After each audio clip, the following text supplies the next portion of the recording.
Hi there. This is my one-take video for Sherlock Holmes. I apologize for the delay in getting it done and posted. I didn't feel like I had a lot to say about Sherlock Holmes. In fact, I don't have any books or anything to show you, which is something one could say about Sherlock Holmes and I'll probably make this point again, that we mostly know Sherlock Holmes through visual media, through films, more so than books. I mean, I'm a literary fellow, and I've not read much Sherlock Holmes, but I've seen an awful lot of Sherlock Holmes television and film productions. But first I want to talk about a couple series that have aired on PBS. One of which is an adaptation, and I'll have more to say about that one. But I'll start off by talking about the show Foyle's War, which has become one of my favorite shows. It's, as I said, it's aired on PBS. It just aired the final episode this past Sunday. It's been hugely popular. In fact, it became Foyle's after the war. When they brought the series back, and the main character is a police officer in Hastings who spends the war solving crimes, sometimes crimes of espionage. But after the war, he joins MI5 and becomes a secret agent man. I want to say like James Bond, but no, much more like George Smiley, John le Carré's hero.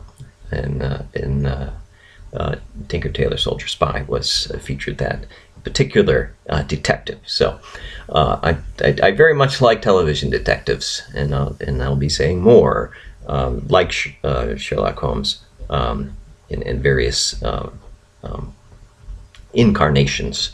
The most recent one actually airing on PBS was the Jeremy Brett version from the 1980s. So Foyle's War, very popular, and a popular detective, particularly if you like stories of espionage and murder mysteries in historical context. It's all good stuff. And I'll compare it to another series, a short series that ended fairly recently, also aired on PBS, which was Wolf Hall. Wolf Hall is based on two novels by Hilary Mantel, two novels in a proposed trilogy. The first two novels have won the Man Booker Prize, which is a huge honor in Great Britain, and the fact that you win two in a row is quite amazing. It's about the books are about the historical person Thomas Cromwell, who was King Henry VIII's right-hand man for quite a while.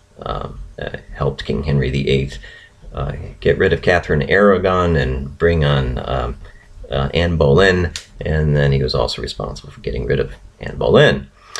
And if you know anything about King Henry VIII, there were a few other wives that were gotten rid of as well. So the reason I bring it up, and this one actually is an adaptation, unlike Foyle's War. But Wolf Hall was, as I said, an adaptation of the novels written by Hilary Mantel. And what she's mostly doing, and probably why she's gained so much acclaim, is she takes the character of Thomas Cromwell and revitalizes it. I mean, basically revises our historical understanding of that particular character using fiction. To do that, if you've seen a film like A Man for All Seasons, Sir Thomas More, who has been declared a saint by the Catholic Church, well, in that film he is a saint, and Thomas Cromwell is this hatchet man, basically. A very unpleasant fellow. So Hilary Mantel objected to this, and she decided to turn the story around and make Thomas More look like a bad guy, and Thomas Cromwell look like a good guy. Anyway, Thomas Cromwell's played by Mark Rylance, and he does a great job. And one reason I bring it up is that you know, when I read books, and then I see an adaptation that I can't help but compare them. And Mark Rylance is Thomas Cromwell. I mean, he does a fantastic job. He's not the character I quite envisioned when I read the first two novels. He was more of a gentle soul in the film version, whereas he's more of a thug with with a philosophical bent in the novels, and that makes him an interesting character. Damian Lewis from Homeland, he plays King Henry VIII as sort of a sociopath, not that different from, well, I'm going to talk in a minute about the show Sherlock, which portrays Sherlock Holmes as a high-functioning sociopath. And I mean, another question of adaptation that Wolf Hall brings up is that they have created this miniseries based on the first two novels. The third novel has not yet been published, so it brings up the question of how is the television adaptation going to influence the writing of the third book, and it's a question that we face later on in the course, particularly with Harry Potter. I think maybe roughly half the books, maybe more, were written after a film version had come out. But I'll deal with that more when we get there. So, as I said earlier, Sherlock Holmes is a character we know more from visual culture, from films and television, than from the books. Very few people, well, probably a lot of people have read them, but I haven't, and I don't know a lot of people who like contemporary fiction who would go back to Sherlock Holmes. So there's been countless adaptations and reboots of Sherlock Holmes, and because he's been more present in visual culture than literary culture, adaptations of Sherlock Holmes, the stories, tend to incorporate or import in some of the visual representations of Sherlock Holmes. The show Sherlock, starring Benedict Cumberbatch and Bilbo Baggins, I mean Martin Freeman as Dr. Watson, it plays around with this whole idea. At one point, Sherlock Holmes jokingly puts on a deerstalker hat and has a meerschaum pipe. If you've seen any of the older Basil Rathbone versions of Sherlock Holmes, well, I mean, actually, most of the versions, not just the Basil Rathbone versions, have Sherlock Holmes wearing a deerstalker hat. That's the one with the two visors on each side, and a big fat pipe that he smoked from. So it just that brings in the issue of an adaptation, which is sometimes not just an adaptation of a literary work, but it's an adaptation of other adaptations of literary work. And if those adaptations are visual, film or television, it tends to bring in some of those elements so that we can identify with the character.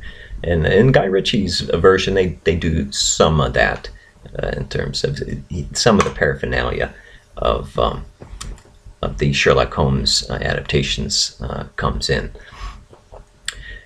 There's also the issue, and I talk about this in my film essay, so I won't do too much in this. And the issue of canon versus fanon. That is, the official stories written by an author, and then other stories written in the voice or the name of that author. That also, of course, impacts adaptations. All right, let me say more about the show Sherlock, and I just looked it up. It's had 3 series, so it's been going for 3 series of 3 different episodes, and each one are feature length. And that's one reason why I've considered, and I still consider, of replacing one of the Benedict Cumberbatch Sherlocks with replacing Guy Ritchie's version, because I think the Sherlock is done so very well, but it's almost done too well. So as I've said before, it's in some sense, it's a very faithful adaptation, so there's not a lot to talk about. Except it is a modern retelling of Sherlock Holmes. So that brings in elements of, I mean, very modern 21st century of, psychology in terms of Holmes is now, he describes himself as a high-functioning sociopath, and he is. But he's also very well versed in and expert in social media. In fact, the very first episode, A Study in Pink, Sherlock introduces himself in the series by hacking people's phones and having a text message broadcast to all of them. So even before we see the character, we see him through social media. So it's kind of ironic, of course, that a high-functioning sociopath should be so good at social media, but I'll leave the cultural commentary there for other people.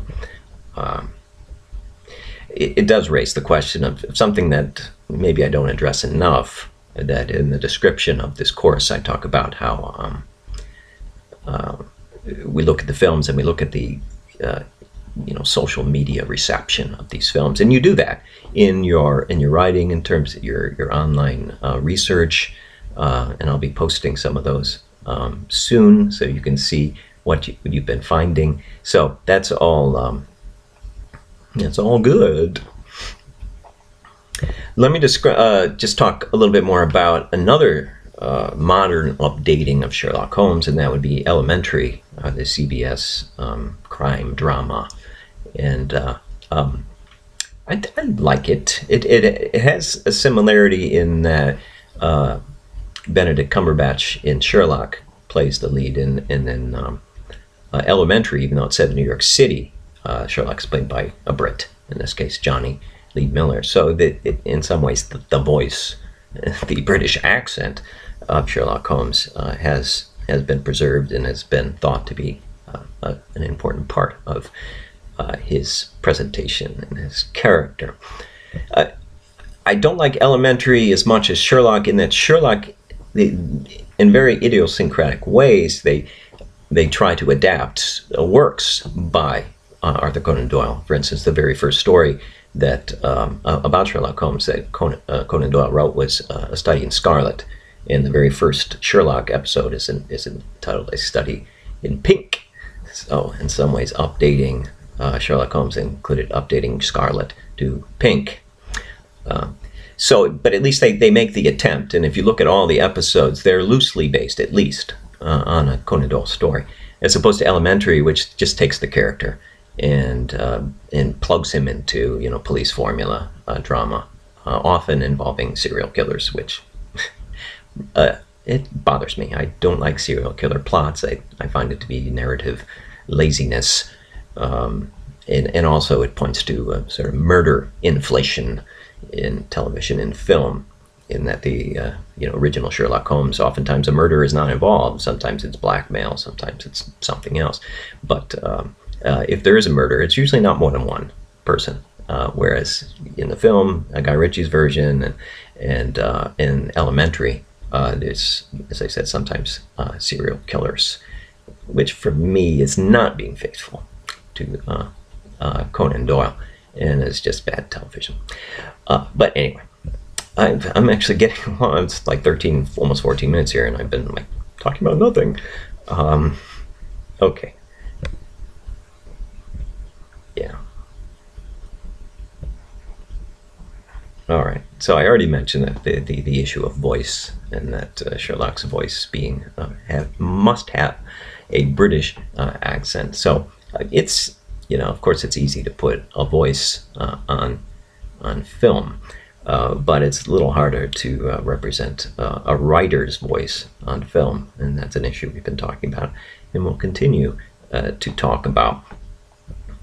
Another thing I could say, sort of as a way of wrapping up, is that when we're talking about adaptations, sometimes we're talking about a cultural adaptation. So it's adapting not just the story, but it's creating a cultural milieu for the story. So, for instance, oftentimes Sherlock Holmes, the it's the Victorian period, and that in various versions has been very faithfully adapted. But Sherlock Holmes is a character that transcends that. So in the 1940s, during World War II, Sherlock Holmes was recruited to do propaganda films for the British. So there were storylines involving spies and whatnot in Nazi Europe. So Sherlock Holmes versus the Nazis. So when you adapt a story, sometimes you have to adapt the culture, particularly in terms of the visual culture, to communicate the story. However, there's also adapting a story and changing the cultural milieu, and that's what you do when you change, when you put Sherlock Holmes in the present. But also, to some extent, it's also true of Guy Ritchie's version, in that the culture that is represented it looks like Victorian.